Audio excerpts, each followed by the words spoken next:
طيب إذا نبدأ العرض. So we shall start our webinar. Okay. Ladies and gentlemen, welcome to all of you. Greetings. Welcome to this session. My name is Mohammed Nasser Shraiti. I work at the IDC ILO in Turin, and I'm honored to make this presentation on the competency-based approach for training and vocational technical training of human resources in general.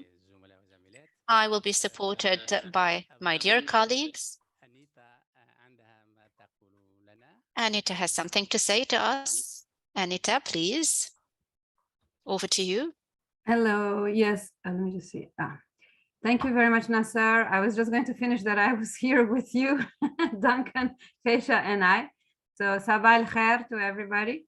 I just wanted to recapitulate a little bit what we have done in the past 2 weeks. I think it would be good for you, Nasser, and then we can continue a little bit with the flow that Duncan has set in his script. So I'll give the floor maybe to Duncan after you make some also opening remarks. So basically what we had up to now in module A, and that was very successfully also achieved by so much interaction between the colleagues, was a discussion about and also self-evaluation of the national skills systems in the countries. Here from GCC and also other countries in MENA region, but as well as regional and sub-regional systems and how to better understand its building blocks and how to work together as a GCC. Some of the points that we had and that are present also in the famous Padlet that Stefano has created was a question of policies, structures, and resources for skills development and South-South potential.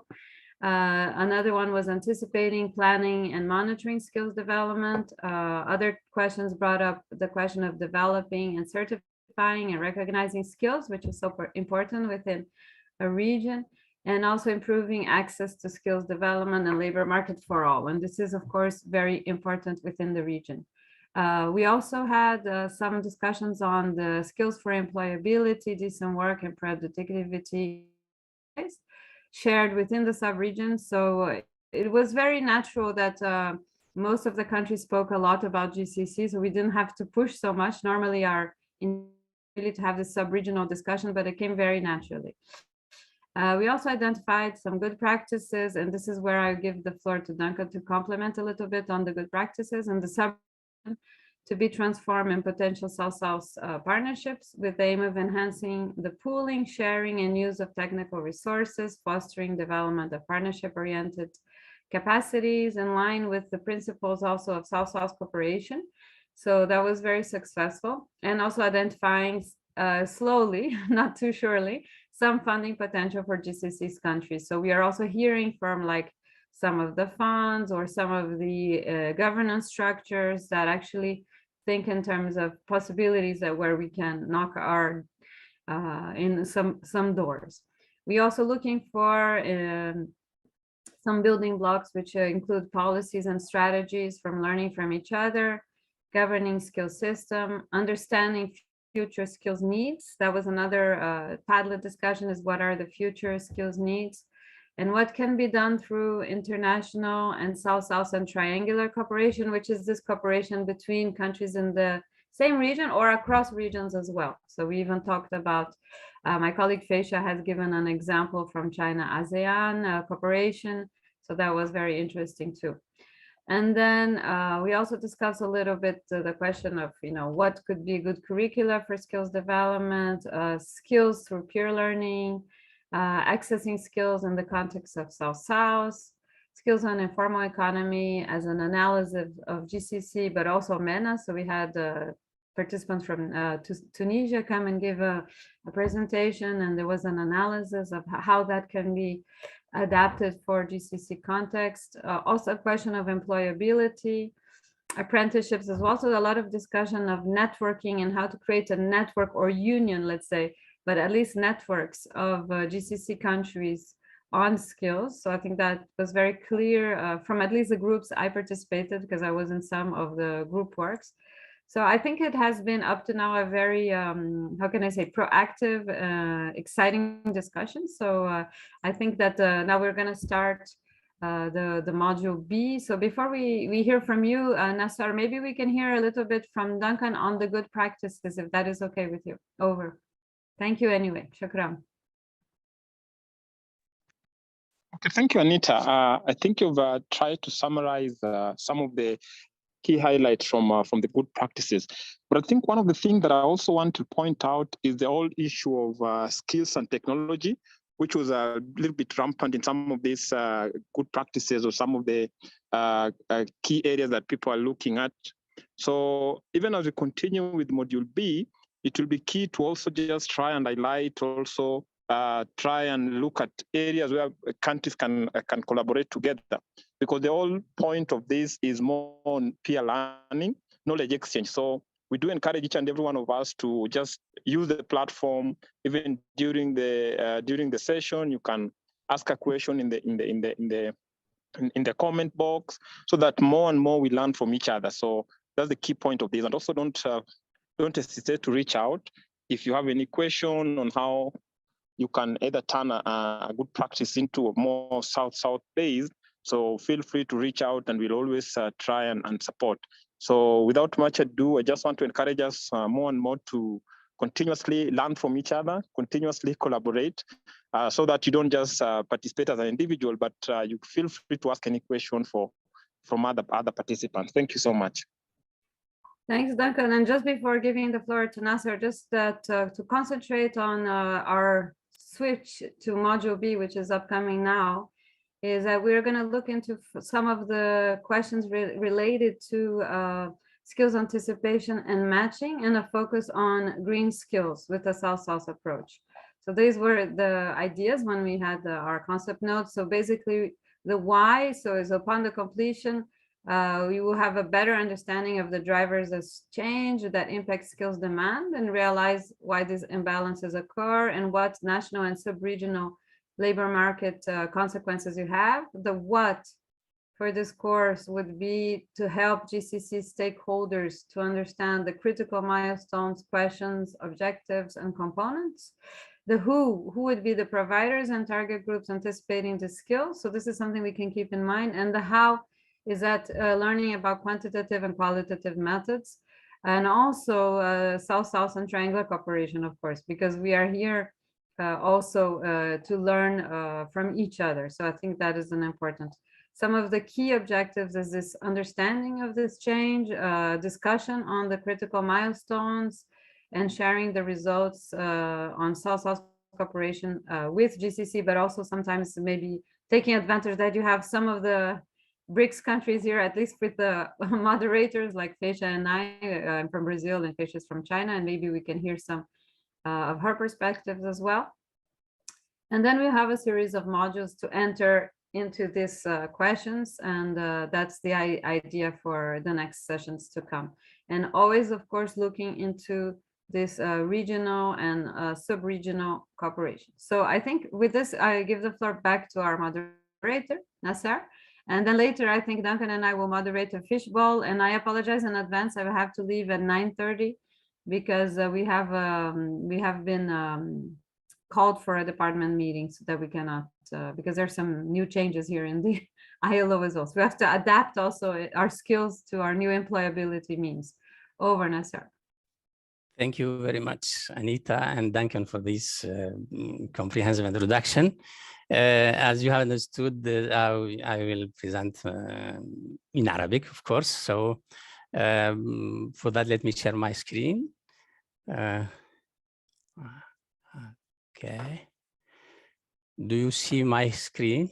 هل يمكنكم رؤية عرضي على الشاشة؟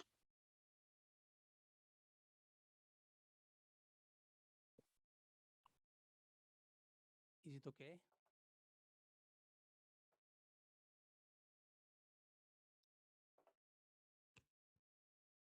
It seems that you are muted because we cannot hear you, but we can see your screen. That's the problem.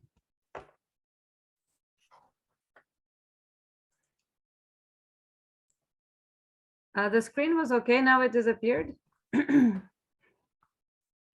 Excuse me. Excuse me. What is the problem?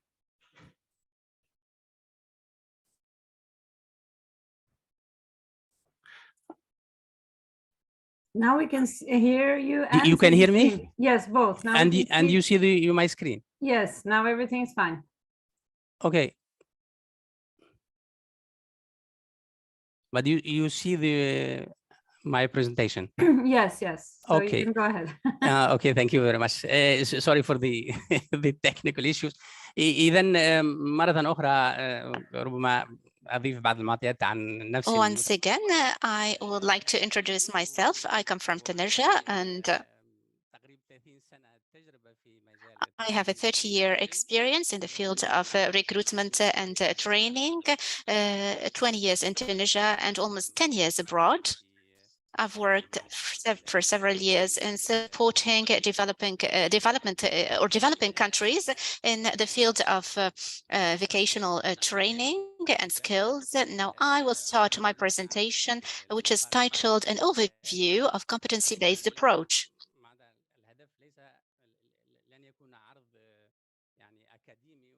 This won't be an academic presentation or a lecture. I will try to show you how competency approach is in the center of the system. It is the pillar of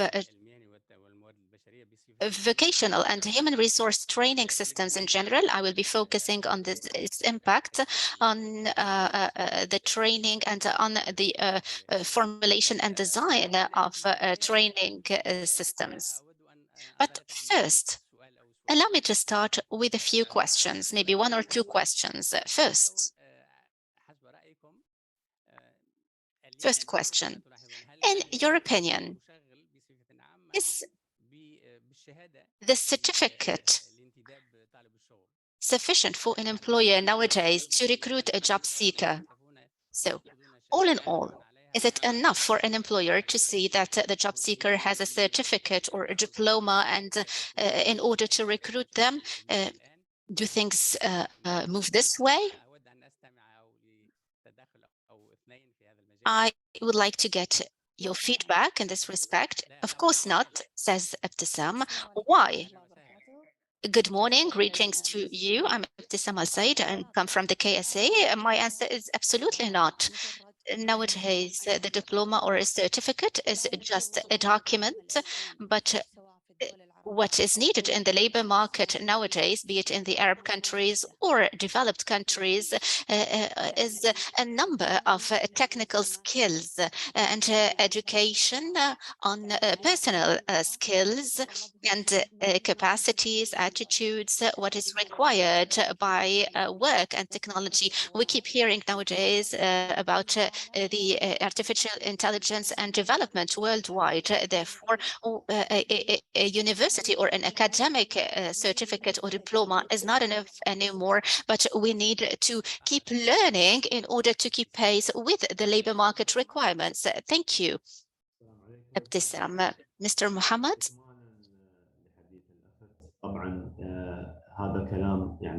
To add on what our colleague has said, الموارد البشرية اليوم كجهة مسؤولة عن انتداب أو تعيين أو unfortunately, we cannot hear the speaker. يعني يطبقون النظام القديم فبالتالي ما راح نشوف امباكت أو تأثير حسب المطلوب أو حسب التوجه العالمي الآن.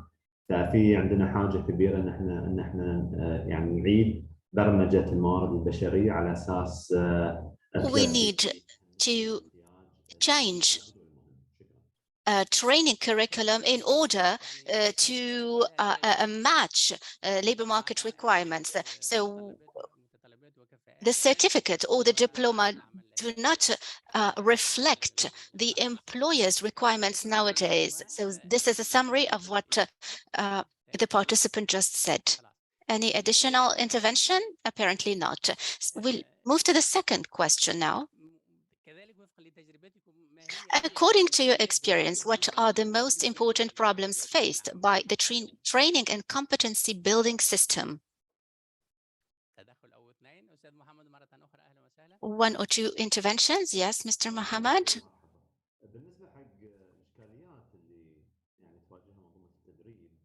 With respect to the challenges faced by the training system,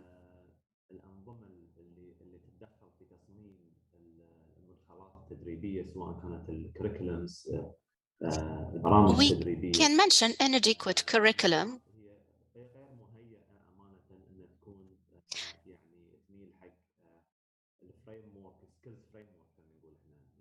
which do not match the skills framework.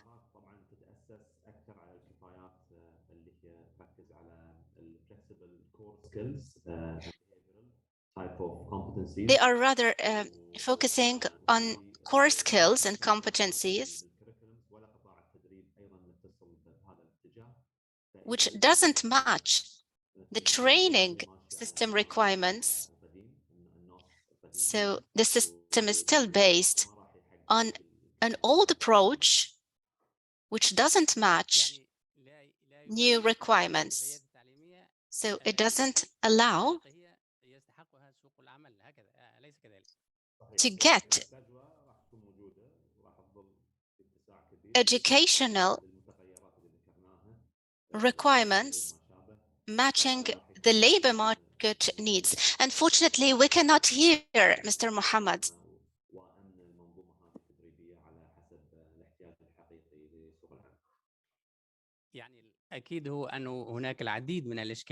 Of course, there are several challenges that we need to reflect upon, but all in all, we can say that among the main challenges to the training system nowadays is the mismatch with the main requirements of the labor market. Is this what you meant? Yes. Mr. Fahad? Greetings to all of you. One of the main challenges to the training system is that the mechanism to develop current competencies and skills do not match the requirements of labor market. So this is causing a major issue nowadays. In addition to this, partnerships among training stakeholders and employers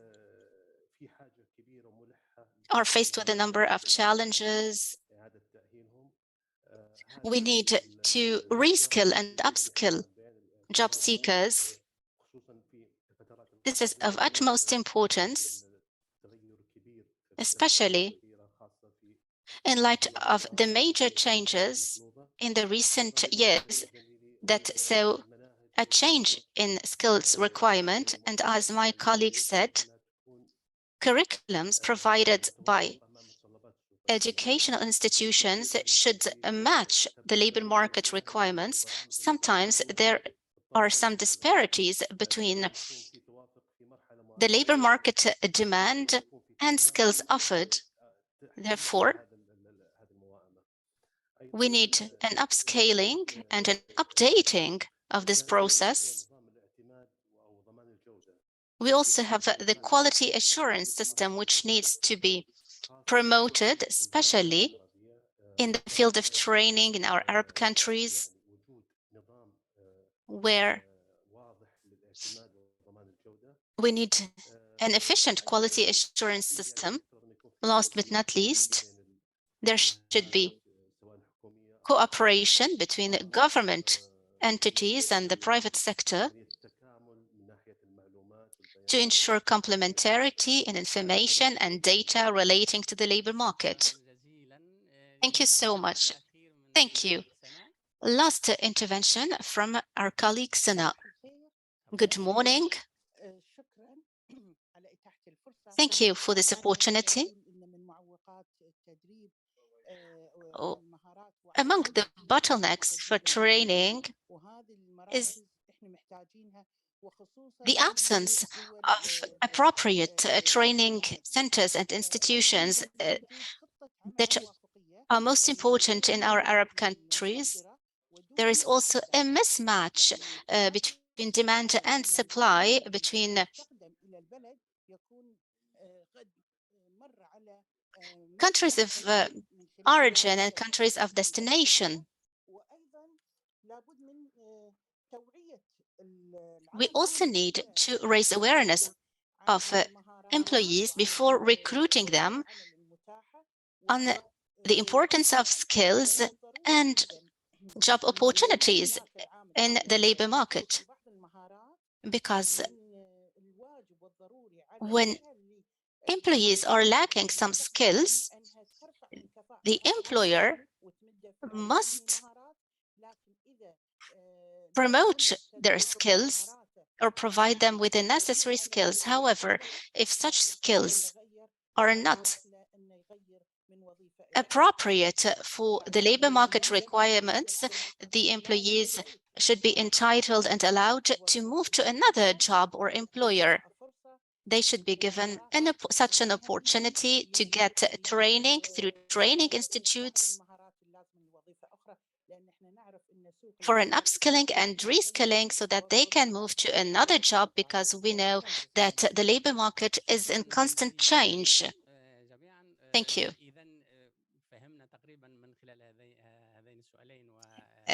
Thanks to all of you. Through these two questions and the answers, we understood that the main challenge is this link between skills and labor market requirements. So let us try together to understand whether competency-based approach is a solution or whether it paves the way to move forward towards such solutions. I have 30 minutes, and within these 30 minutes, I will try to share with you some concepts and approaches with respect to competency-based approach.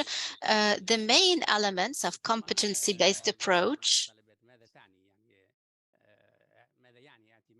competency approach requirements, what do we mean by such an approach? And then I will conclude with some recommendations and lessons learned from real experiences and life experiences. First and foremost, I'd like to say that all in all, the vocational training system is based on a double or dual structure.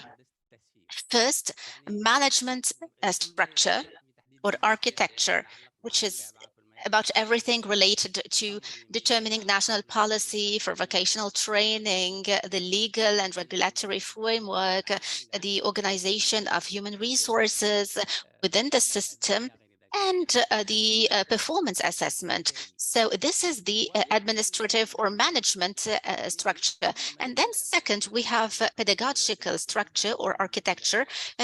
It's about everything that revolves around the tools and methods leading to the design, production, and continuous updating of training standards or programs. And as our colleagues said, there is a change in jobs, and pedagogy allows a change in the design of training standards and programs, as well as pedagogical manuals and handbooks that facilitate their implementation. In a number of countries, it is unfortunate to see that these two architectures are dealt with as different silos, as if they were separate. However, in my presentation, I will attempt to show you that these two structures are complementary to one another. First, pedagogical architecture or structure. What is it? To simplify this presentation and the discussion, I'd like to tell you that, of course, there are many pedagogies, but I will mainly focus on two. We have first the goals or objective pedagogy that has been used until very recently in several countries. And by this, we mean entering in content. So we do prepare manuals and handbooks based on a content that was defined or determined by the teacher, the trainer, the institution, or the school. And in this pedagogy, we mainly focus on understanding the content rather than mastering the skill. And in such a pedagogy, in general, we mainly focus on the content and the teacher. So the teacher is in the center of this pedagogy. He is the main reference who defines everything. I'm trying to synthesize or summarize these structures. I won't delve into the details of such pedagogies, but I would like to share with you the main highlights. And then we have the competency-based approach, which is our topic today.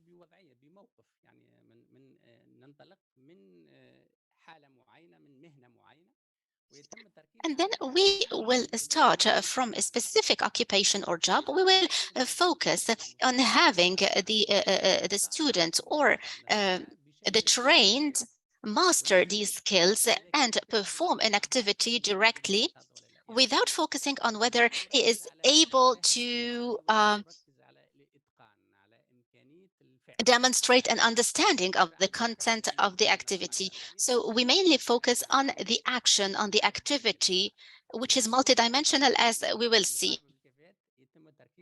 على المتدرب هو المحور يعني ده كلمة تركيز على أنه نعد المحور. So the trainer is prepared for him, or the trainee also, excuse me, will be prepared to do this and that. What do we mean by a competence here? Of course, you know what it is, but just for me to be able to explain this and for us to all be on the same page. So, for example, the European Parliament defines it as being a mixture of skills, capacities, and knowledge, along with behaviors that are adequate for a specific circumstance. Jacques Tardif, who is a honorary professor at the Sherbrooke University in Quebec in Canada, he considers that it is a complex knowledge that is based on the mobilization and the combination of a series of internal and external resources. So in order for us to be able to achieve a specific task and a specific work, we have two types of resources that are used. We have the external ones, like the documents, the means, the material, the persons. So we have the external resources and we have the internal resources, which are the knowledge, capacities, behaviors, and stances. And it is expressed through the competences and skills. So we have a mixture between the external and internal capacities. So this is the summary for us to understand what a competence is. So it's not one element, it is a mixture of different elements and dimensions. Thus, the competence approach has different means. We have the means that was developed by the Francophone organization, and we have some resources in French. I do not know whether they exist in Arabic. So it is a method that was prepared through the work teams that were really big and diverse. In fact, this methodology is really very famous all around the world, because we consider that this methodology was crowned with very accurate resources regarding the specific cases and very complex cases. We also have another methodology, which is called the DACOM methodology. It is also a methodology for the preparation of a full process to prepare the pedagogic content, and there is a relationship with the profession based on the needs and the job description. And you know that here I do not want to dwell into the details, but also we can say that there are many means to delve into this methodology. If we go back to the methodology in itself, the methodology that we use when we have this approach regarding competences, the most important milestones are, first of all, to take our starting point from the job in itself, the profession, to define it and to translate this into competences. What are the competences? What are the requirements that we need to have to be able to do this job the best way?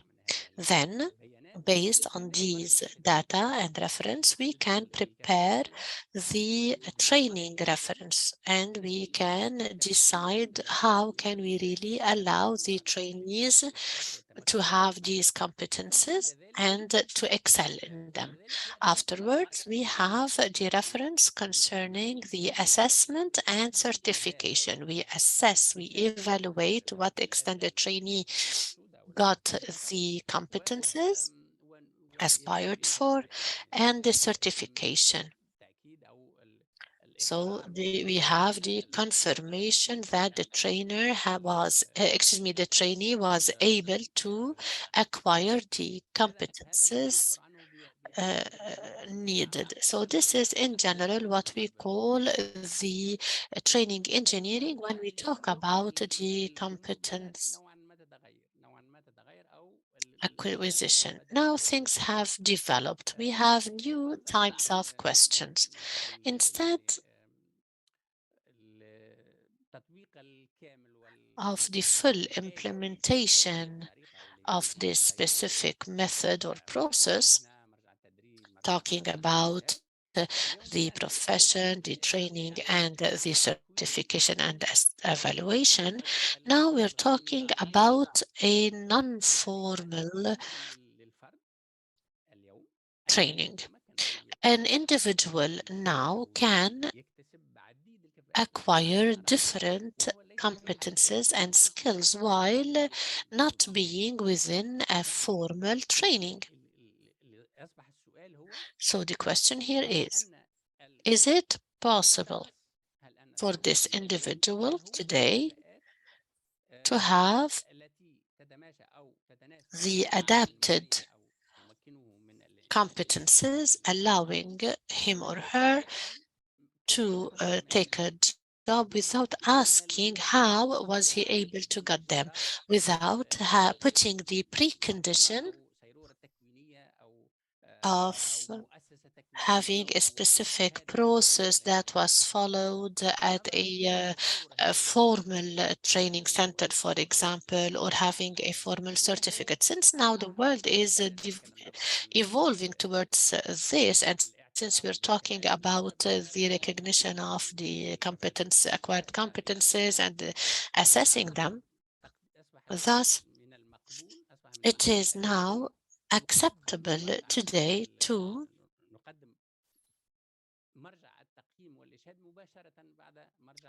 give directly the evaluation and certification reference just after the profession and competences, and then afterwards we can talk about the training. Yes, Anita. Anita, do you have any intervention? Thank you. Yes, no, I just wanted to say something because in principle, now we had to start like a participatory exercise, which was a fishbowl. we had identified 3 good practices that was written by our colleagues, but I think we won't have time because you're still halfway on your presentation.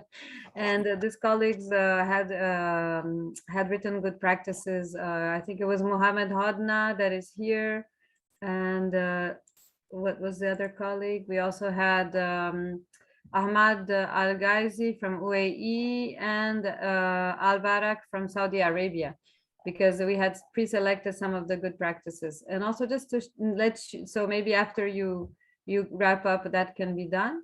And then maybe Duncan can do some closing remarks at the end, but maybe after your presentation, we can have a little bit of that.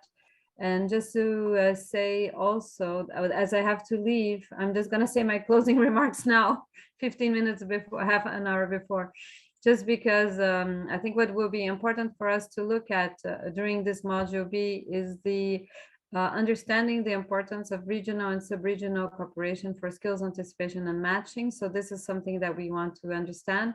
And when we generate data and analysis, try to see how we can cross-feed data between GCC countries and Arab partners, countries in the region.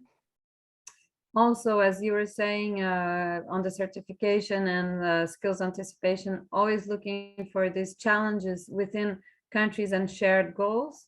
And I would say finally looking into institutional mechanisms to continue this cooperation. So I think I will unfortunately have to leave, as I had mentioned to you. I'll stay another few minutes, but in 10 minutes I have to leave. But just reminding that if possible, we could do this exercise with some inputs from Duncan Chando, who has done the kind of has put everything together. I also shared the Google Drive here in the chat, so all of you can enter the good practices, and to edit it, I think you have to ask editing rights to Duncan, so he will start accepting. So just fill up your good practice in English or Arabic, and then we will have a living document with all your good practices. And just to remind you of the question topics, they were, I see a lot of you have entered, that is great. And the main topics were linked to skills. What are the main challenges in skills certification and how South-South can contribute, and what good practices and skills policies are seen in the region. So maybe you have already shared yours in Arabic to Asma, and we haven't reflected here, but you can always add again, no problem. It will be a living document throughout the course, and we will be checking with you along the way to see if you are managing to do that. And at the end of the day, we can select like the 10 more complete ones for a small publication, if you all agree. Over, and thank you, Nasser. Okay, thank you, Anita. I'll try to be a little bit fast. إذا بعض كنت أنوي التوقف. I wanted to stop here to open the floor for some questions if you have any. But since time is really running, I'll try to go on with my presentation.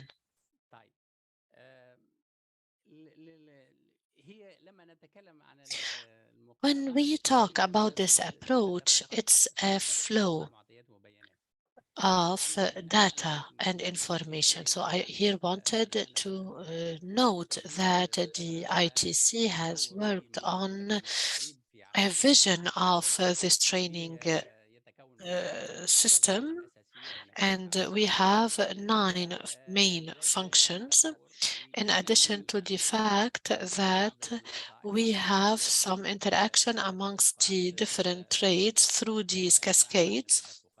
3 types of flows: the persons in red, data in blue, and money or funds in yellow.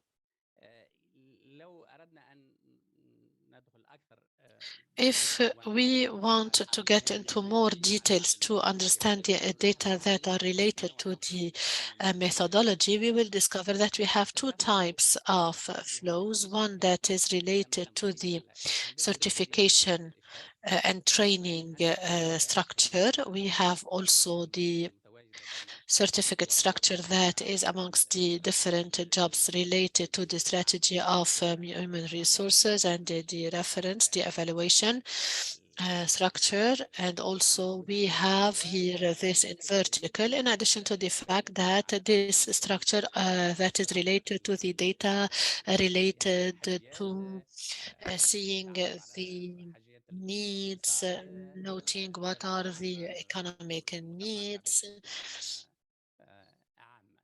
and the general needs. Consequently, this is an issue of flow between the different traits, since this is to show that this methodology encompasses all the functions that you see in front of you. Consequently, we have some interaction amongst the different functions. What are the most important requirements for this methodology? First of all, we need to develop the references for training and evaluation, as we already said, according to the required competences in the labor market, training the workers in the training institutions, namely, the trainers. This is something that is important since this is a new methodology for training, reviewing the educational curriculum, allocating buildings and equipment to have the convenient and conducive learning environment, consequently focusing on the person and on the job. And this is why the equipment needs to be different than the classical one to modernize the education and training. Means it's not only that the trainee is concerned here, but all the functions and all the people in charge are concerned here, and they all need to understand the requirements of the methodology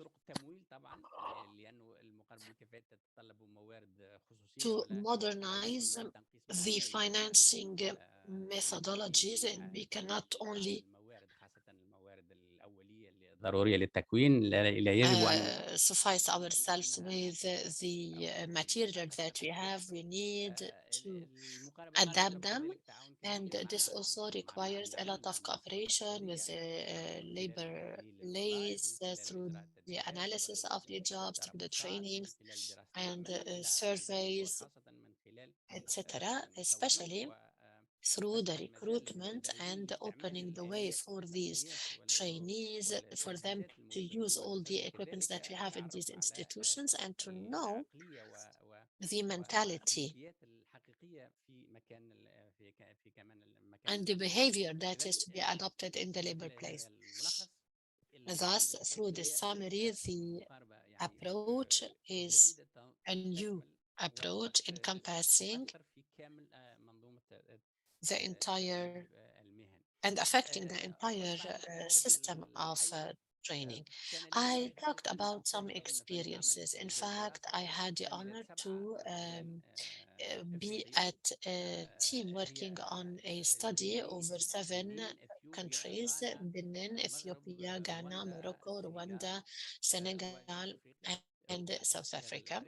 So I was a part of the team, and this training was related to the different methodologies and how the states can use these methodologies. So the lessons learned were that the stronger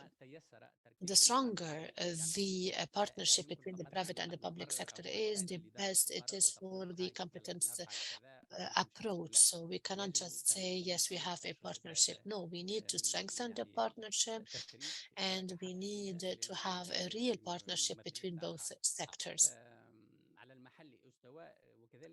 at the local level, but also at the national level and the regional level also. And also to have a sustainable approach based on an action plan that is convenient for the country. تطلب الكثير من الشروط ومن الإمكانيات. So there's a lot of financial and human capacities, but we should not say that this is an easy approach and it's enough for us to get launched and everything will be fine. No, we need to have a clear strategy, take into consideration the real capacities, because we may show some failure if we set objectives that are not achievable. Obstacles. Under evaluating the changes that are required to adopt this approach, sometimes the people responsible for the sector consider that this is an approach, it's fine, we're passing from one to another and it's easy without any problem, things will be very smooth, etc. This was a very big error, and we need to really assess to what extent this methodology has requirements at different levels, weakness of follow-up and absence of mechanism for the follow-up of the graduates and how to include them.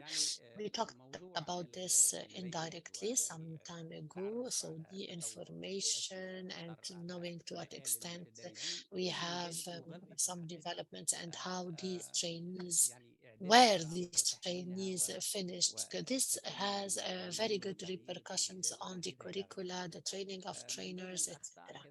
And also amongst the errors that we have had in many countries is relying on the donors. The majority, so the problem is the donors, and we do not have any problem from inside, and consequently we will be only focusing on the donors and everything will be fine. No, this will be an error because this gives an impression that we do not have objectives, we do not have a real desire, we do not have a للمضي في هذا الاتجاه. real commitment from the people. Over focusing on the decentralization, we need to give some freedom of movement to the training institutions. Now, Anita, I will finish here. So this is a quality approach in vocational training. This is in fact an approach that is very important at the core of equality. It defines, so it is one of a series and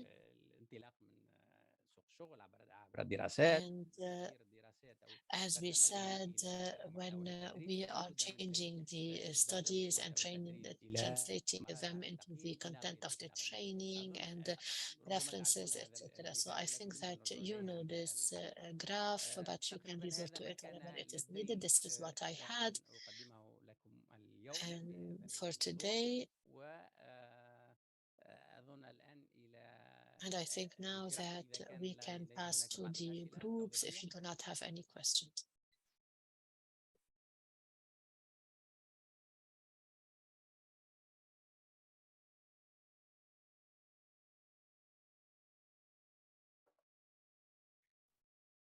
هل هناك بعض الأسئلة Do we أم have any questions or shall we go to the groups, to the exercise? To the 3 participants to mention their good practice as we had in our small script. I don't know if they want to, but it was maybe they can discuss in the groups as well. Maybe that will gain time. In any case, I will have to leave. So shukran, Saidi Rais, and thank you very much. Bye-bye. شكرا. Thank you Anita, and see you later.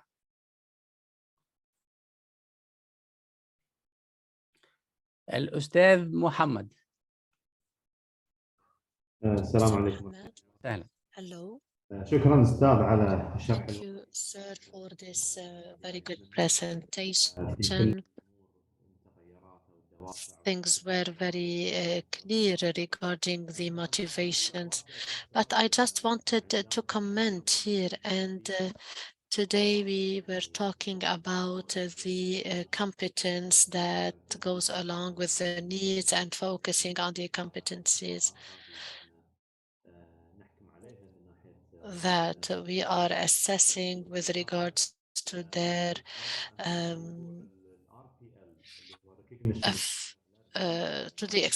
to what extent they are important. I think that this is very important for the environment, the learning environment. Sorry, there is a lot of echo. Also, the issue of the general culture regarding the labor market. How can this go beyond the issue of confidentiality and not allowing this type of development that is important? Also, the partnership with the entrepreneurs in the labor market. We need to take this into consideration when we talk about this general system, whether at the local or regional level, for us to be able to be in a better way and to respond to all these challenges in a quicker way. Thank you, Sir Muhammad. Thank you, Mr. Muhammad. Do we have any other interventions or questions? Okay, now there is a reaction concerning Mr. Muhammad's intervention. Yes, as I previously showed this in the example.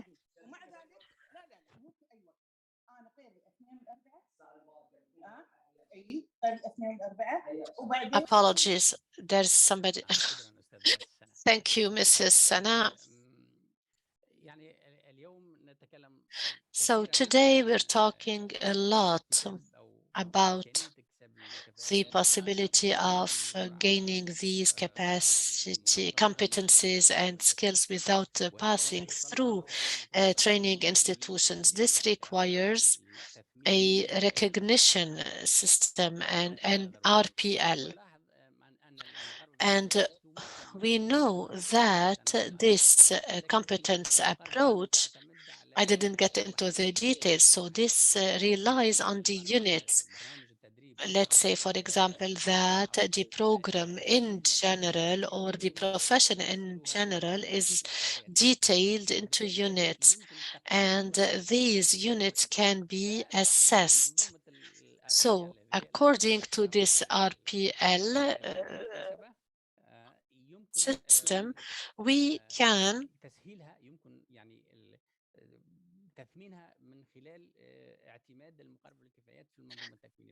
assess them through the use or through the adoption of these capacities. Consequently, the person who wants to have the competence validated can have some recognition and complete the units that is lacking. So this is a very important point that we need to take into consideration when we talk about the RPL. And this completes the work and is in harmony with the competence approach. In addition, of course, to the involvement of the private sector in the programs, defining the needs, knowing the changes, expecting the changes and translating them into training programs. هناك بعض الأسئلة الأخرى وبعض الاستفهامات وبعض التدخلات. Any other questions?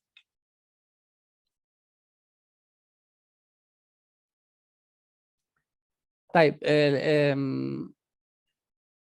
أظن الزميلة أسماء I think that Asma will split us into two groups.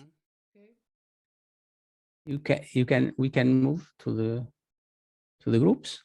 Okay. إذا كان ليست هناك تدخلات. Since we do not have interventions. لديك السؤالين. Do you have the two questions? but we can يمكن أن نضع في الشات بوكس شات. في الشات أو ما زلتم تلاحظون ما زلتم ترون So you still see the presentation. Here we have two questions. What are the main challenges your country is facing when it comes to competency-based training أو competency-based approach؟ أظن هذا سيكون محور فريق في 10 أو 15 دقيقة. This will be discussed by a group within 10 to 15 minutes. And the second question is for knowledge exchange or peer learning can be explored to address these challenges. أسماء عن لك تحديد الفرق. So Asma, you split us into groups, please.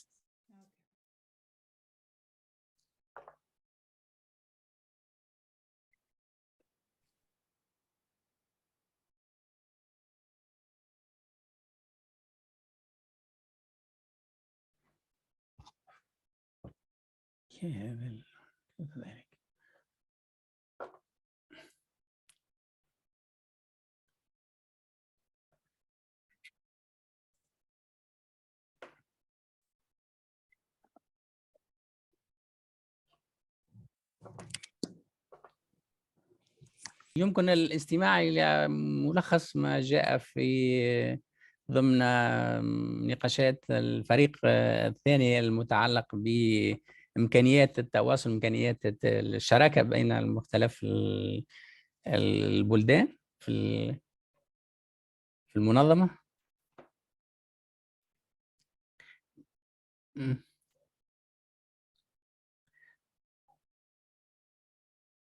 هل يمكن أن نطلب من ممثل عن الفريق الثاني أن يتقدم ببعض النقاط كملخص لأهم ما جاء في النقاشات؟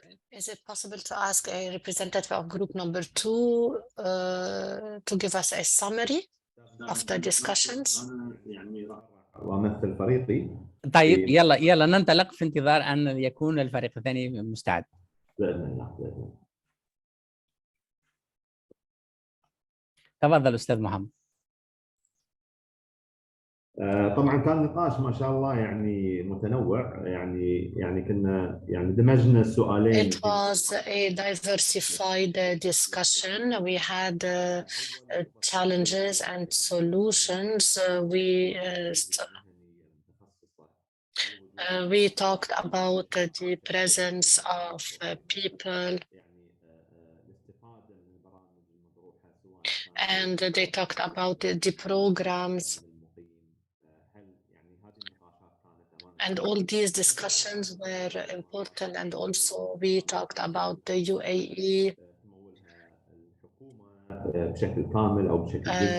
programs that are fully funded by the state or partially funded by the state.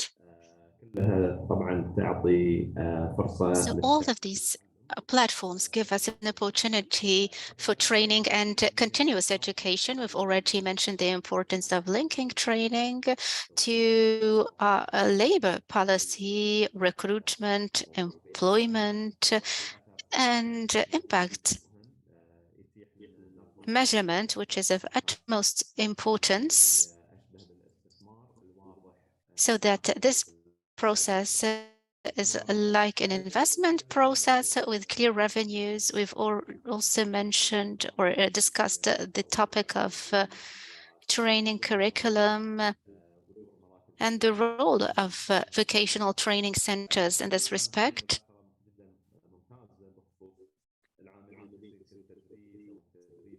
There was also an important intervention about teaching in general, and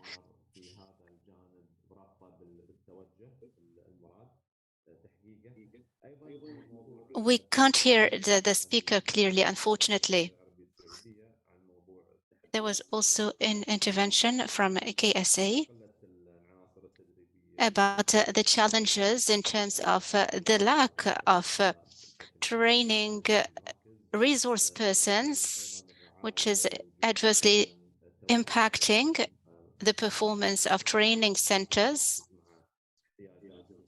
and the mismatch between services provided by these centers and labor requirements. We've also mentioned the importance of linking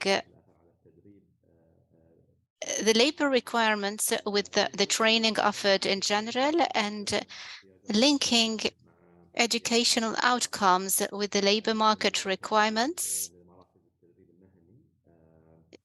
We have a lack of sufficient vocational training centers.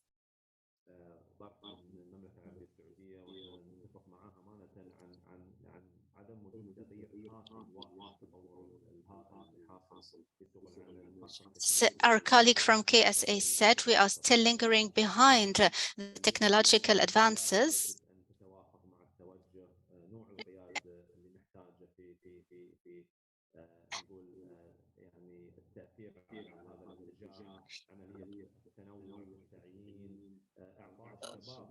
We need to ensure quality recruitment and employment and give youth an opportunity to access the labor market. Apologies, but we are trying to guess what the speaker is saying. We have also tackled the issue of studies being conducted so as to know exactly our needs and to foresee the future. We also talked about the importance of databases, especially in terms of skills and needs, which impact education and training outcomes. Thank you. Thank you so much, Mr. Mohammed, for this valuable recap.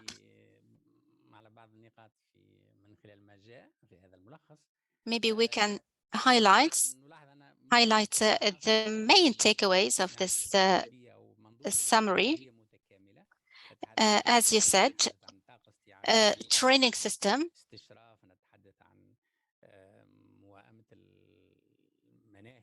is a comprehensive one, including teachers, trainers, curriculum, inputs, outputs, and so on.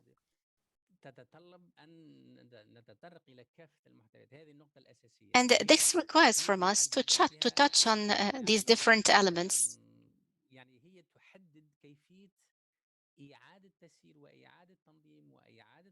So it will determine how we can reprogram and replan all the content of our educational curriculum, also the recognition and certification of gained or acquired skills. This is an important point.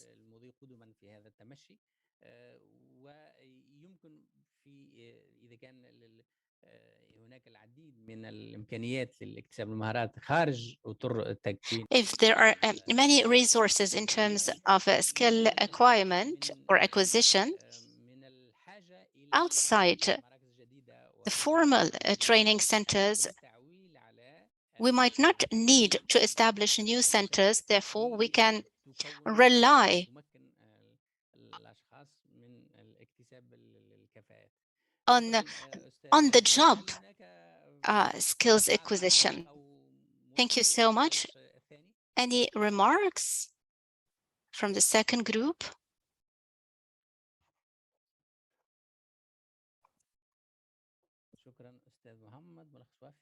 Thank you, Mr. Mohammed, for this valuable and comprehensive presentation.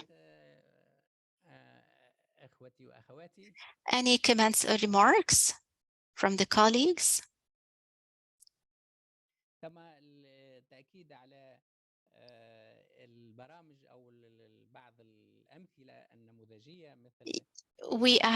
You have talked about important models such as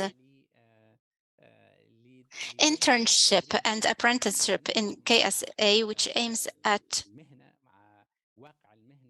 aligning skills with the job requirements, thus allowing the apprentice to better understand his job needs and requirements.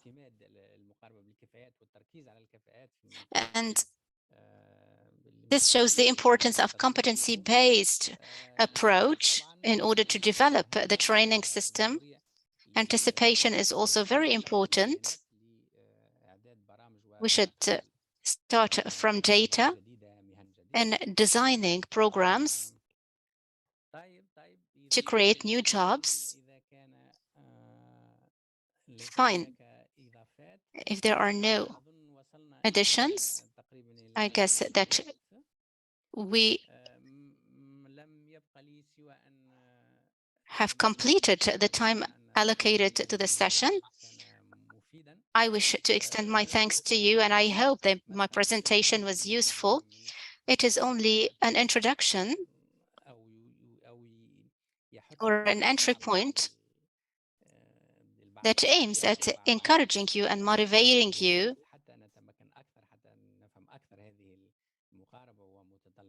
to consult more references and studies in order to get more familiar with this system and how the different elements and parts of the system interact and complement each other. Any last word? Any last intervention from anyone? Then thank you. God bless you. Yes, any intervention? Anyone would like to take the floor?